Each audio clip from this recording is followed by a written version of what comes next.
No click, grabe yung dumi. Ginamit niya yung aftermarket na air filter. Ayan o. Lusot yung ano, ang liwanag. So, ibig sabihin, mas madalas magdudumi ang ating ang unit ng ating throttle body. So, ang issue nito, humahagok o namamatay. Nung dinala niya sa ibang shop, ang sabi raw, sira na ang ECU, papalitan.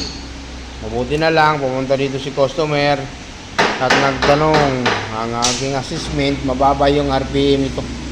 Yung revolution per minute, nasa 900 lang. Dapat ang standard nito, 1.4 ang pinakamababa, 1.7 ang pinakamataas. Yan po ang kanilang standard. So, yung kanyang throttle body, o ayan o. Ayan o, makapal. So, ibig sabihin, hindi ito regular na nagpapa throttle body. Sa Honda po, wala pong ipay cleaning. Ang standard po, kahit sa mga 3 shop kayo pumunta ng Honda, sa big bike, wala po silang tinatawag na ipay cleaning. Throttle body lang po, gamit ang carburetor cleaner. At syempre, kasama na rin ang reset.